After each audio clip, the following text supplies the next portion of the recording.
যুগে যুগ যুগের পন্থ সূত্র ভক্তি ব্যাখ্যা করেছেন। শ্রীমদ্ ভাগবতে ব্যাখ্যা করা হয়েছে যে পরম তত্ত্ব ব্রহ্ম, পরমাত্মা ভগবান এ নামে অভিহিত হন। তাছাড়া স্বতন্ত্র জীবাত্মাকেও ব্রহ্মা বলা হয়। অর্জুন ভগবানের কাছে আত্মা সম্বন্ধে প্রশ্ন করেন। আত্মা বলতে দেহ, আত্মা মনকে বোঝায়। বৈদিক অভিধান অনুসারে আত্মা বলতে মন, আত্মা, দেহ, ইন্দ্রিয়গুলোকে বোঝায়। অর্জুন এখানে ভগবানকে পুরুষোত্তম বলে সম্বোধন করেছেন, অর্থাৎ এই প্রশ্নগুলি তিনি শুধুমাত্র এক বন্ধুকে করেছেন তা নয়, তাকে পরমেশ্বর ভগবান জেনে তিনি এই প্রশ্নগুলি করেছেন, যিনি সেই প্রশ্নগুলির যথাযথ উত্তর জানে পরম অধিকর্তা। হ্যাঁ মধুসূদন, এই দেহে প্রযোজককে এবং এই দেহের মধ্যে তিনি কীরূপে অবস্থিত? মৃত্যুকালে জিতেন্দ্র ব্যক্তিরা কীভাবে তোমাকে জানতে পারেন?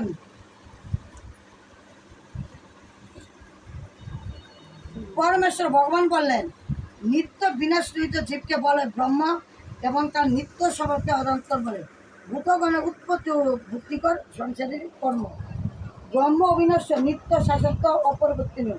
কিন্তু এই ব্রহ্মেরও প্রতীক হচ্ছে পরম ব্রহ্ম। ব্রহ্ম বলতে জীবকে বোঝায় এবং পরম ব্রহ্ম বলতে পরম পুরুষ শ্রী ভগবানকে বোঝায়। জীবের স্বরূপ জড়জগতে তার যে স্থিতি তার থেকে ভিন্ন। জড়চেতনায় জীব জড়জগতের উপর আধিপত্য করতে চায়, কিন্তু পারমাত্মিক কৃষ্ণ ভগবানের তার স্থিতি হচ্ছে নিরন্তর ভগবানের সেবা করে। জীব যখন জড়চেতনা আচ্ছন্ন থাকে তখন তারা জড়জগতে নানা রকম দেহ ধারণ করতে হয়।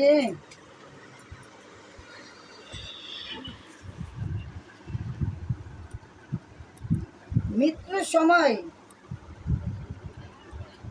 সময় যিনি আমাকে স্মরণ করে দেহত্যাগ করেন তিনি তৎক্ষণাৎ আমার ভাবে প্রাপ্ত হন, এই বিষয়ে কোনো সন্দেহ নাই।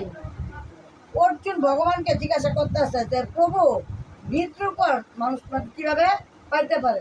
যেমন ওই দিন বলছিলাম যে এক ভক্ত বৃন্দাজিরে জল দিতে দিতে যখন বৃন্দাজ এরকমভাবে ফুসফুটিত হয়ে উঠছে, তখন ওই ভক্তের বিয়ে হয়ে গেছে, বিয়ে হয়ে যাব, মা বাবা বিয়ের আলোচনা আনতেছে।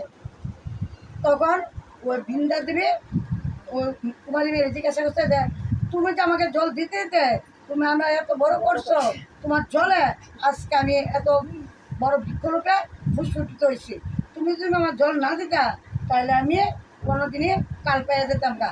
তো তুমি এখন আমার কাছ থেকে বর চাও, তোমার বরে তোমার যে জল দিতে আমার এত বড় বৃক্ষ তৈরি করছো, তোমার প্রতি আমি সন্তুষ্ট হয়েছি, তুমি আমার কাছে এখন বর চাও, আমি তোমাকে কী বর দেবো? কারণ তোমার প্রতি আমি খুশি এবং সন্তুষ্ট। তখন ওই কুমারী মেয়ে বলছে মা, যদি তোমাকে বর দিতে চাও তাহলে তুমি আমাকে এমন একটা বর দাও যেন মানুষ মৃত্যুর সময় কীভাবে মারা যায় এর দৃশ্যটা যেন আমি দেখতে পারি, মানুষ কীভাবে মারা যায় এর দৃশ্যটা যেন আমি দেখতে পারি। ওই কুমারী মেয়ে মা বিন্দাসের কাছে এই বর প্রার্থনা করছে। আর এইদিকে অর্জুন জিজ্ঞাসা করতেছে ভগবানের মৃত্যুর পর মানুষ তোমাকে কীভাবে পাইতে পারে? আর সে জিজ্ঞাসা করছে আমি মানুষ কীভাবে মারা যায় এই দৃশ্যটা যেন আমি দেখতে পারি। আর অর্জুন ভগবানে বলতেছে মানুষ মৃত্যুর পর কী বা মৃত্যুর সময় যিনি আমাকে স্মরণ করতে ধরতে করে কিন্তু আমারভাবে প্রাপ্ত হন। তো ইয়ে গেতেছে অর্জুন ভগবানকে জিজ্ঞাসা করে মৃত্যুর পর মানুষ তোমাকে কীভাবে পাইতে পারে? থাকতে তো তোমার পাইতাম না, কারণ ভগবানকে পাওয়ার মতো ক্ষমতা আমরা আছে, আমরা তো ভগবানকে পাওয়ার মতো কোনো ক্ষমতা নাই, যোগ্যতা নাই।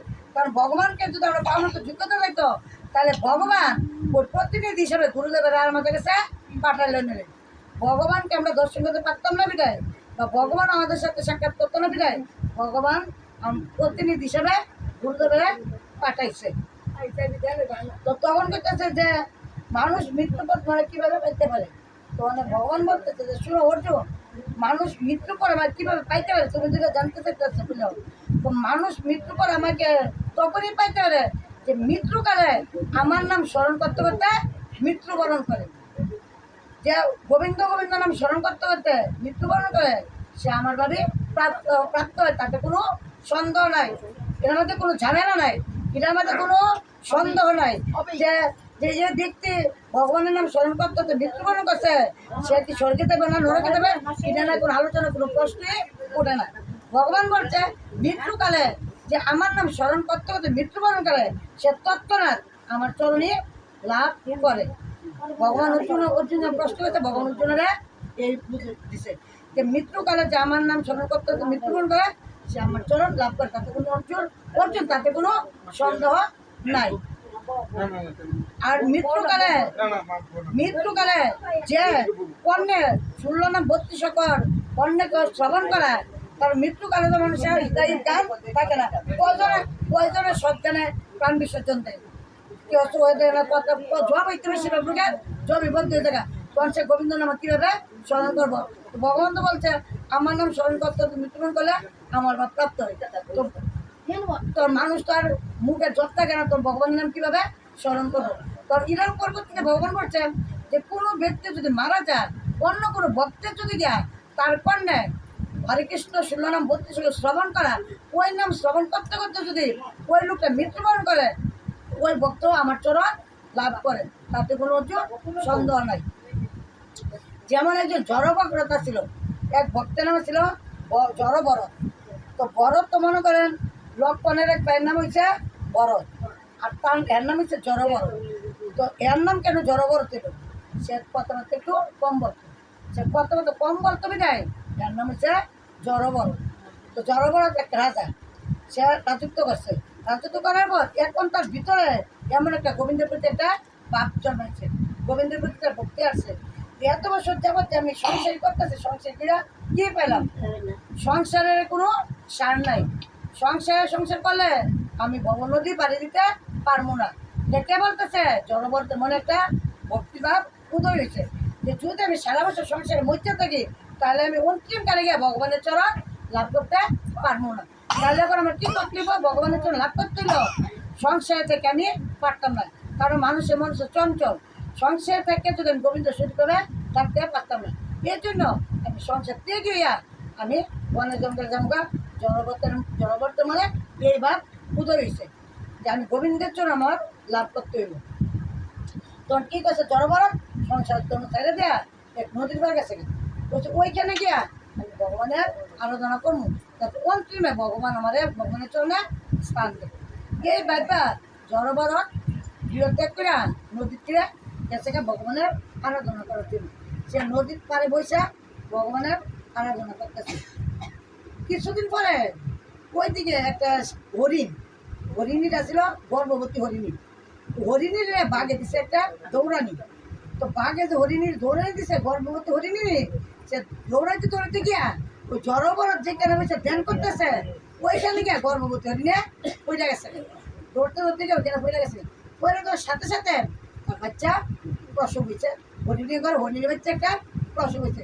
বাচ্চা প্রসবের সাথে সাথে মা হরিণী মারা গেছে। মানে মা হরিণী যে মারা গেছে, ওই যে বাচ্চা হরিণ হয়েছে, ওই হরিণটা বাচ্চা হরিণটা কান্নাকাটি করতেছে, ওই জড়বরত এখানে কিন্তু ওই হরিণের কান্নাটা জড়বরত এখানে মিলে করছে।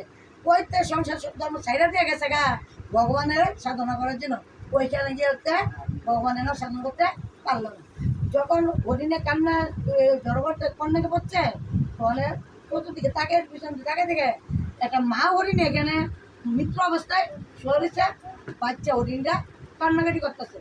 তখন জড়বরত বলতেছে যে এইখানে যার লোকে আসে বললাম আমি গৃহত্যাগ করে ভগবানের চরণ লাভ করার জন্য, এখানেও তো ভগবান আমার কৃপা করলো না। এখন আমার কর্তব্য হয়েছে হরিণের বাচ্চারা বাঁচানো, কারণ এখন যদি আমার সামনে হরিণের বাচ্চারা মারা যায়, তাহলে দায়ী হবো আমি। এখন আমার কর্তব্য হয়েছে হরিণের বাচ্চারা বাঁচানো। ওই সংসার ধর্ম ছেড়ে আয় বসে ভগবানের হওয়ার জন্য, এখানে ভগবান তার কৃপা করলো না। ওই হরিণের বাচ্চা দেয়া তার ধ্যান ধরনের দিল বদ্ধ করে, তখন করতেছে জড়বরত দিতে না। এবং হরিণের বাচ্চাটা আমার লালিত পালিত দিতে বড় করতে, ওই হরিণের বাচ্চা নিয়ে জড়বরত আবার বাড়িতে গেছে। ওই বাড়িতে গিয়ে হরিণের বাচ্চারা লালন পালন করতেছে, খাবার সঠিক দেবে, ঠিক করে খাবার দাও দিতেছে, দিতে হরিণের বাচ্চা আস্তে আস্তে বড় হইতেছে। এদিকে জড়বরত আস্তে আস্তে বৃদ্ধি হইতেছে, এদিকে হরিণের বাচ্চা বড় হইতেছে, তো জড়বরত আস্তে আস্তে বৃদ্ধি হইতেছে। এক সময় হরিণের বাচ্চা অনেক বড় হয়ে গেছে গা, জড়বরত বিশ্রামিতে সজ্জাগত, কখন সে মারা যায়। ওই যে জড়বরত বিশ্রামিতে সজ্জাগত, সে বিস্তারিত থাকে শুধু ভাবতেছে আরে